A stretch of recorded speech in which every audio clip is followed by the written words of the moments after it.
ये आपका जो मॉडल पेपर है इससे आपके 20 नंबर से लेके 15 नंबर तक आपके एग्जाम में बनते हैं, जो कि सेम क्वेश्चन देता है। दूसरा चीज क्या है कि आपको तरीका बताता है कि एग्जाम में कैसा क्वेश्चन आएगा, और तीसरा चीज कि किस चैप्टर से यानी कि कैसा तरह का सवाल पूछता है। तो सारा चीजें ये बताता है मॉडल पेपर। ठीक है, तो इसको आज हम लोग सॉल्व करने वाले हैं। 100 ऑब्जेक्टिव लगाएंगे मेरे भाई अच्छे तरीके से। व्हाट्सएप ग्रुप में ज्वाइन हो जाना, डिस्क्रिप्शन में लिंक मिल जाएगा। पहला सवाल है, उसने कहा था, शीर्षक कहानी में सुबेदारनी ने युद्ध भूमि में अपने पति को पुत्र मतलब अपने पति और पुत्र को बचाने के लिए किससे कहा है।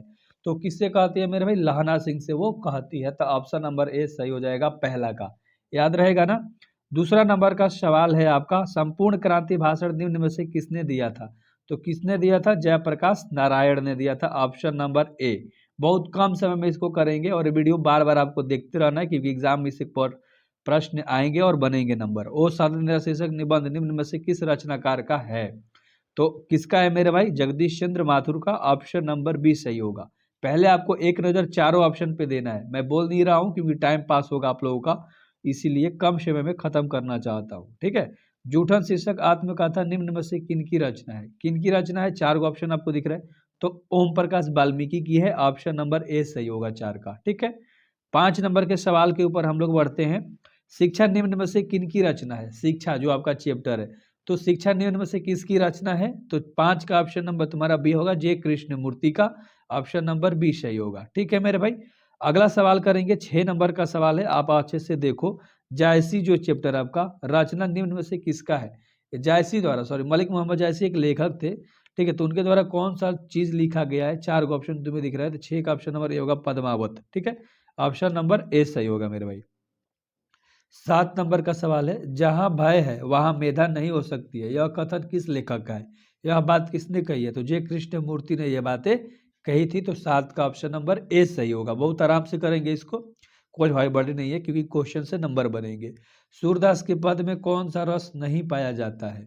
तो उनके रस में जो है ना, वीर रस नहीं पाया जाता है, बाकी सब रस पाया जाता है, तीनों पाया जाता है, याद रख लेना। वीर रस नहीं पाया जाता। ठीक है, 9 नंबर का सवाल है आपका, हिंदी साहित्य का सूर्य किसे कहा जाता है। तो किसे कहा जाता है, सूर्यदास को कहा जाता है। ऑप्शन नंबर सी सही होगा। 10 नंबर का सवाल करेंगे, पठित पाठ के आधार पर पंचायती राज में क्या खो गया है। तो वहां पर क्या खोया है, पंच परमेश्वर खो गया है। ठीक है, ऑप्शन नंबर बी सही हो जाएगा। अगला सवाल है जो कि 11 नंबर का सवाल है, एक लेख और एक पत्र में भगत सिंह ने निम्न में से किसको पत्र लिखा है। तो पत्र उन्होंने सुखदेव को लिखा है। किसको, सुखदेव को। अगला सवाल है जो कि 12 नंबर का सवाल है, जयप्रकाश की नाटक कृति निम्न में से कौन सी है। जयशंकर प्रसाद की। तो 12 का ऑप्शन नंबर देखो, 4 ऑप्शन तुम्हें दिख रहे होंगे, कौन सा है, ध्रुव स्वामिनी। ध्रुव स्वामिनी, ऑप्शन नंबर ए सही होगा 12 का। 13 नंबर का सवाल है, तार सप्तक का प्रकाशन किस वर्ष में हुआ था, वर्ष बताना है। तो 1943 में हुआ था। ऑप्शन नंबर ए सही होगा। ठीक ना। अगला सवाल है, 14 नंबर का सवाल है, सुभद्रा कुमारी चौहान के पिता का क्या नाम था। इनमें से कौन है, मतलब। तो 4 ऑप्शन तुम्हें दिख रहा होगा, इन चारों में से बताना है। तो 14 का ऑप्शन नंबर बी होगा, ठाकुर रामनाथ सिंह। ठाकुर रामनाथ सिंह, याद हो गया होगा। अगला सवाल है, शेक्सपियरिया पुरस्कार जो है ना, निम्न में से किसको मिला था, शेक्सपियरिया पुरस्कार। तो 15 का ऑप्शन नंबर ए होगा, सुभद्रा कुमारी चौहान को मिला था। सुभद्रा कुमारी चौहान को। ठीक ना। अगला जो कि 16 नंबर का सवाल है आपका, अर्धनारीश्वर हिंदी साहित्य की कौन सी विधा से लिया गया है। यानी कि ये क्या है, तो ये निबंध है। ठीक ना, क्या है, निबंध है। और सरोज स्मृति शीर्षक रचना कौन सी विधा है। तो ये 17 का ऑप्शन नंबर तुम्हारा सी होगा, लोकगीत है। क्या है, लोकगीत है। 18 नंबर का सवाल देखते हैं, चंद्रधर शर्मा गुलेरी का जन्म स्थान कहाँ है। इनका जन्म स्थान जयपुर में था, याद रहेगा ना, जयपुर। बहुत बढ़िया। रामधारी सिंह दिनकर का जन्म स्थान कहाँ है। तो इनका था सिमरिया बेगूसराय, जो कि बिहार में पड़ता है। ठीक है, तो ऑप्शन नंबर ए सही होगा। अगला सवाल है जो कि 20 नंबर का सवाल है आपका, संस्कृति के 4 अध्याय के रचयिता निम्न में से कौन है। तो निम्न में से कौन है मेरे भाई, Ramdhari Singh Dinkar. Option number C तुम्हारा सही हो जाएगा। ठीक ना। अगला सवाल है जो कि 21 नंबर का सवाल है, अज्ञेय का जन्म स्थान कहाँ है। तो अज्ञेय का जन्म स्थान था कुशीनगर, उत्तर प्रदेश। ऑप्शन नंबर ए सही होगा। 22 नंबर का सवाल है, जगदीश चंद्र माथुर का जन्म स्थान कहाँ है। तो जगदीश चंद्र माथुर का जन्म स्थान कहाँ है, 4 ऑप्शन तुम्हें दिख रहे हैं। तो शाहपुर है ना, मतलब शाहजहांपुर, उत्तर प्रदेश में जो पड़ता है वहां पर इनका था। तो अच्छे से याद रखते हुए मेरे भाई चलना है सब अच्छे तरीके से। मोहन राकेश के बचपन का क्या नाम था? मोहन राकेश के बचपन का नाम क्या था मेरे भाई? मदन मोहन गुगलानी नाम था, मदन मोहन गुगलानी नाम था। ठीक है। अगला, रामधारी सिंह दिनकर को उनकी कृति पर भारतीय ज्ञानपीठ पुरस्कार मिला था, तो किस कृति के लिए? उर्वशी के लिए। ऑप्शन नंबर ए सही होगा। याद रहेगा ना, 24 तक हम लोगों ने करा। अभी तक आपको पता लग रहा होगा कि कितना इंपॉर्टेंट दे रहा है, सब राइटर के परिचय से दे रहा है। हिंदी कहानी के विकास में मील का पत्थर निम्न में से किस कहानी को कहा गया है, माना गया है? तो 25 का ऑप्शन नंबर तुम्हारा बी होगा, उसने कहा था। ऑप्शन नंबर बी सही होगा। ठीक है। 26 नंबर का सवाल है मेरे भाई, हजारा सिंह किस कहानी का पात्र था? हजारा सिंह के बारे में पूछ रहा है, तो उसने कहा था। Option number D. ठीक है। अगला सवाल है जो कि 27 नंबर का सवाल है आपका, कल देखते नहीं यह रेशम से कढ़ा हुआ सालू, यह उक्ति किस शीर्षक के पाठ से लिया गया है? तो 27 का ऑप्शन नंबर ए, उसने कहा था। इस चैप्टर में इस चीज की बात की गई थी। ठीक है। अगला जो कि 28 नंबर का सवाल है, महेश्वर किस कहानी के पात्र हैं? तो महेश्वर जो है ना वो रोज कहानी के पात्र हैं। ऑप्शन नंबर ए सही होगा। 29 नंबर, कुंती किस एकांकी की पात्रा है? तो सिपाही की माँ की, सिपाही की माँ में बात की गई है कुंती की, तो ऑप्शन नंबर ए है। ठीक है। अच्छे से याद है ना, कुंती कौन थी? पड़ोसन थी बिष्णी की, जो कि सिपाही की माँ थी बिष्णी। कविता के नए प्रतिमान के रचयिता निम्न में से कौन है? तो 30 का ऑप्शन नंबर क्या होगा? नागौर सिंह। ऑप्शन नंबर तुम्हारा सी सही होगा मेरे भाई। ठीक है। सच है जब तक मनुष्य बोलता नहीं तब तक उसका गुण दोष प्रकट नहीं होता, यह उक्ति किस शीर्षक से ली गई है? तो यह बातचीत से ली गई है। ऑप्शन नंबर ए सही हो जाएगा आपका। अच्छे से करो, ध्यान से देखो, चीजें समझ में आएंगी। डॉक्टर अंबेडकर राष्ट्रीय पुरस्कार निम्न में से किनको मिला था? निम्नलिखित में से 4 ऑप्शन तुम्हें दिख रहे होंगे, तो उन्हें ओम प्रकाश वाल्मीकि को मिला था। ऑप्शन नंबर ए सही होगा। याद रख लेना, कौन सा पुरस्कार? डॉक्टर अंबेडकर राष्ट्रीय पुरस्कार। ठीक है। 33 नंबर का सवाल है मेरे भाई, इनसे ये ना करवाओ, भूख रहे लगे इन्हें इस गंदगी में ना ढकेलो, घसीटो, यह उक्ति किस शीर्षक के पाठ से ली गई है? तो यह जूठन से ली गई है। ऑप्शन नंबर बी तुम्हारा सही होगा, जूठन में बात किया गया चैप्टर में। 34 नंबर का सवाल है, पंडित राम अवतार वैद्य एवं पिताजी किस कहानी के पात्र हैं? तो यह जो है तिरिच के पात्र थे। ऑप्शन नंबर ए सही हो जाएगा। ठीक है। अगला 35 नंबर का सवाल है, जसबीर और जनेश्वर किस आत्मकथा के पात्र हैं? तो ये जूठन के पात्र हैं ना, जसबीर और जनेश्वर। ठीक ना। 26 नंबर का सवाल है आपका, प्रेमख्यात्मक काव्य धारा के कवि निम्न में से कौन है? निम्न में से कौन है मेरे भाई? तो जायसी। ऑप्शन नंबर सी आपका सही हो जाएगा। ठीक ना। 37 नंबर, गिड्ढी प्रीति नयन जल भई, यह पंक्ति किस शीर्षक कहानी से लिया गया है? तो यह लिया गया है कड़बक से। ऑप्शन नंबर बी सही होगा 37 का। 38 नंबर का सवाल करते हैं, कली कराल दुकान दारुल सब भांति सुजानू, यह पंक्ति किस शीर्षक कविता से है? तो यह जो है 38 का ऑप्शन नंबर तुम्हारा क्या हो जाएगा मेरे भाई?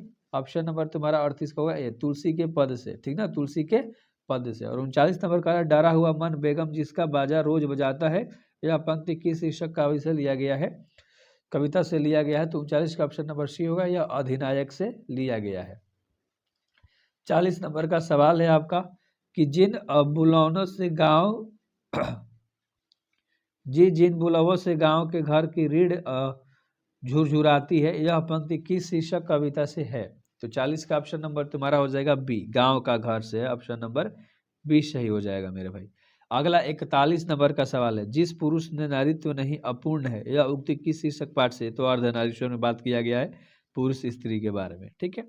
अगला जो कि 42 नंबर का सवाल है आपका, वो साधन शीर्षक पाठ के किस नदी की चर्चा की गई है? तो बात 42 का ऑप्शन नंबर सी होगा, गंडक नदी की चर्चा की गई है ओ साधन चैप्टर के अंदर में। ठीक है।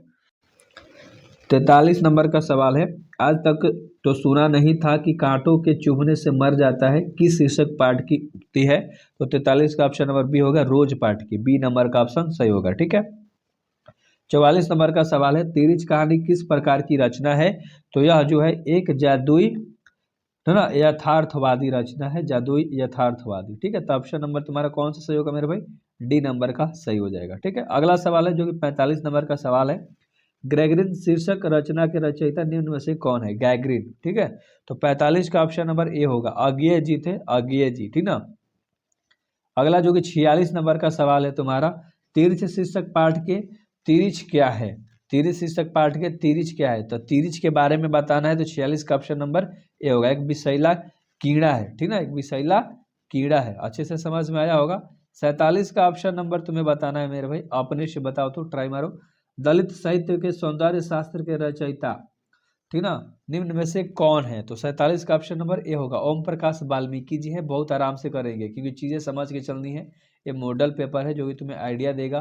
ज़्यादा लेखक से परिचित चीज़ें करना मेरे भाई, वहाँ से ज़्यादा सवाल पूछता है। 48, पुंडलिक जी का संबंध निम्न में से किस रचना से है? तो 48 का ऑप्शन नंबर ओ सदन से, ऑप्शन नंबर बी सही होगा। सिपाही की मां एकांकी निम्न में से कौन सा पात्र नहीं है? तो इसमें जो है मालती नहीं है, ऑप्शन नंबर डी। बाकी ये तीनों के बारे में बात किया गया है चैप्टर में, ठीक है। अगला जो कि 50 नंबर का सवाल है आपका, उन दिनों गांव में मरने वाले पशुओं को उठाने का काम भी चूहों के जिस्म था। यह पंक्ति किस पाठ में है? ओह, ये तो बहुत आसान सा सवाल है। ये जूठन पाठ में कहा गया है, ऑप्शन नंबर डी। अब तुम्हारा यहाँ से ग्रामर सेक्शन स्टार्ट होगा मेरे भाई, है ना। बिना वेतन के लिए एक शब्द क्या है? बिना वेतन वाले चीजों के लिए क्या कहते हैं हम लोग? उसको बोलते हैं अवैतनिक। क्या बोलते हैं? अवैतनिक। ऑप्शन नंबर ए सही होगा, ठीक ना। 52 नंबर का सवाल है, कलम की कमाई खाने वाला के लिए एक शब्द क्या है? तो एक शब्द क्या है इसको बोलते हैं हम लोग मत्स्यजीवी। क्या बोलते हैं? मत्स्यजीवी। ऑप्शन नंबर ए सही होगा, ठीक ना। 53 नंबर का सवाल है, जहाँ पुस्तकें छपती हो उसके लिए एक शब्द क्या है? जहाँ पुस्तकें छपती है ना, उसको बोलते हैं छाप खाना। उसको बोलते हैं मेरे भाई छापा खाना।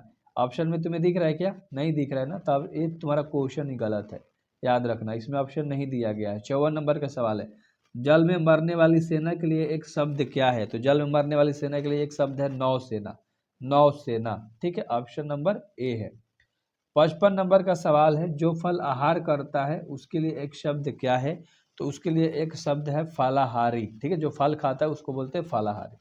अगला सवाल है तुम्हारा, छात्रों के रहने का स्थान के लिए एक शब्द क्या है? जहाँ छात्र लोग रहते हैं तो उसको बोलते हैं हम लोग छात्रावास। ऑप्शन नंबर ए सही होगा, छात्रावास।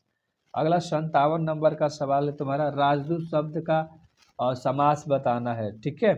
तो 57 का ऑप्शन नंबर सी होगा। ये क्या है? तत्पुरुष समाज है। अगला, यथाशक्ति शब्द कौन सा समास है? तो ये है अव्ययी भाव समास। ऑप्शन नंबर ए सही होगा। और 59 नंबर का सवाल है तुम्हारा, भाला बुरा शब्द कौन सा समास है? तो भाला बुरा है द्वंद्व समास। भाला बुरा, अच्छा बुरा, अच्छा खराब, बड़ा, छोटा, औरत, इस पुरुष, इस तरह से जब देता है ना, अपोजिट वर्ड जैसा, उल्टे शब्द जैसा। 60 नंबर का सवाल है, दोपहर शब्द का समास क्या होगा? तो इसका होगा द्विगु समास। क्या होगा? द्विगु। Option number A. माँ बाप शब्द का कौन सा समास होगा? तो 61 का ऑप्शन नंबर क्या होगा? बी, अव्ययी भाव समास है, ठीक है। अगला 62, चतुराना शब्द कौन सा समास है? तो 63 का ऑप्शन नंबर ए, बहुब्रीहि। 62 का ऑप्शन नंबर ए होगा, सॉरी। और 61 का भी ऑप्शन नंबर ए होगा, सॉरी गाइस, थोड़ा सा मिस्टेक हुआ था, कोई दिक्कत नहीं है। ये तीनों का ऑप्शन ए होगा, ठीक है। अच्छे से आपको पता चल गया होगा। अगला सवाल है जो कि 63 नंबर का सवाल है आपका, बुढ़ापा शब्द कौन सा संज्ञा? बुढ़ापा, जवानी, रोना, धोना, ये सब तुम्हारा क्या कहलाता है? पता है तुम्हें ना? वो बोलते हैं भाववाचक। ये सब भाव के बारे में बात कर रहा है ना, ठीक है। 64 नंबर का सवाल है तुम्हारा, पाटलिपुत्र शब्द कौन सा संज्ञा है? तो 64 का ऑप्शन नंबर ए होगा, अव्ययी भाव। क्या है? अव्ययी भाव है। अगला जो कि 65 नंबर का सवाल है, गुच्छा शब्द कौन सा संज्ञा है? तो गुच्छा यानी कि एक समूह, तो समूहवाचक है, सिंपल। गुच्छा में ढेर गुच्छा, जैसे अंगूर के गुच्छा ले लो तो ढेर अंगूर हो गया, यानी एक समूह बन गया। चीनी शब्द का संज्ञा कौन है? चीनी, यानी कि द्रव्यवाचक है। ये तो बहुत आसान से समझ में आ गया तुम्हें, ठीक है। तो ऑप्शन नंबर सी सही हो जाएगा। 67 नंबर का सवाल है, निम्न में से शुद्ध शब्द कौन सा है? शुद्ध शब्द की बात कर रहे हैं तो आशीर्वाद एक बहुत ही शुद्ध शब्द है, ठीक ना। और निम्न में से शुद्ध शब्द कौन सा है? यहाँ पर भी एक शुद्ध शब्द ही पूछ दिया। तो 59 का भी ऑप्शन नंबर 68 है ना, 68 का भी एक प्रशंसा। प्रशंसा भी एक शुद्ध शब्द है। ऑप्शन के अकॉर्डिंग देख के चलना है। इतिहास शब्द का विशेषण क्या होता है? इतिहास का विशेषण होता है ऐतिहासिक। क्या होता है? ऐतिहासिक। ऑप्शन नंबर ए सही होगा। लोक शब्द का विशेषण क्या होता है? लोकप्रिय, ठीक है, या लौकिक, याद रख लेना। ऑप्शन नंबर बी सही होगा। अगला जो कि 71 नंबर का सवाल है, भारत का विशेषण क्या होता है? भारत का विशेषण भारतीय होता है। और खून पसीना एक करना मुहावरे का अर्थ क्या है? तो बहुत परिश्रम करना, ठीक है। और ईंट से ईंट बजाना मुहावरे का अर्थ क्या है? तो इसका मुहावरे का अर्थ है लड़ाई करना। क्या है? ऑप्शन नंबर सी, ठीक है, लड़ाई करना।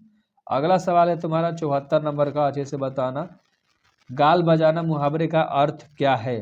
तो डींग हाँकना, मतलब झूठ मूठ के पूरा फेंक देना, समझ रहे हो। 75 नंबर बताना है तुम्हें। अग्नि शब्द का पर्यायवाची क्या है? अग्नि शब्द का पर्यायवाची होता है पावक, और कपड़ा शब्द का पर्यायवाची होता है वस्त्र, और काजल शब्द का क्या होता है? तो पुल्लिंग होता है, काजल का पुल्लिंग, काजल पुल्लिंग है, ठीक है, काजल क्या है? पुल्लिंग है। आत्मा शब्द क्या है? आत्मा की बात कर रहे हैं तो आत्मा शब्द तुम्हारा क्या है? एक स्त्रीलिंग है। प्राण शब्द क्या है? तो प्राण तुम्हारा पुल्लिंग है। और पुरस्कार शब्द तुम्हारा क्या है? तो पुरस्कार एक दंड है, क्या है? दंड है। अगला है तुम्हारा अनुराग शब्द का विलोम क्या है? अनुराग शब्द का विलोम होता है विराग। कृपया शब्द का विलोम क्या होता है? तो उसका होता है कोप। और गणतंत्र शब्द का विलोम क्या होता है? तो उसका होता है राजतंत्र। याद रहेगा ना? अच्छे तरीके से देख लो भाई कौन कौन से चैप्टर से पूछता है। सकार शब्द का विलोम क्या होता है? सकार का होता है निराकार। और दक्षिण शब्द का विलोम क्या होता है? उसका होता है उत्तर। पूर्व का पश्चिम, उत्तर का दक्षिण, दक्षिण का उत्तर, इस तरह से याद रखना है। नीलकमल शब्द का समास क्या होता है? नीलकमल शब्द का समास बताना है। 86 नंबर का तुम्हारा हो जाएगा कर्मधारय समास है, ठीक ना, नीलकमल। और थोड़ा पानी किस विशेषण का उदाहरण है? थोड़ा पानी, तो थोड़ा पानी है परिमाण बोधक। क्या है? परिमाण बोधक। ऑप्शन नंबर सी सही होगा। अगला जो कि 88 नंबर का सवाल है, जगन्नाथ शब्द का संधि विच्छेद करना है, तो संधि विच्छेद जगत प्लस नाथ होगा, ऑप्शन नंबर ए सही होगा। विद्यार्थी शब्द का संधि विच्छेद क्या होगा? तो विद्यार्थी का होता है विद्या प्लस अर्थी, विद्या प्लस अर्थी यानी विद्यार्थी। और अगला है 90, दिगंबर शब्द का संधि विच्छेद, दिग प्लस अंबर, दिग प्लस अंबर, ये तीनों रट लो, स्क्रीनशॉट ले लो। ले लिया क्या? चलो आगे बढ़ते हैं। अगला जो कि 91 नंबर का सवाल है तुम्हारा, नदी राले शब्द का संधि विच्छेद क्या होता है? तो इसका होता है मदिरा प्लस आलय, मदिरा प्लस आलय। अनजान शब्द का उपसर्ग क्या होगा?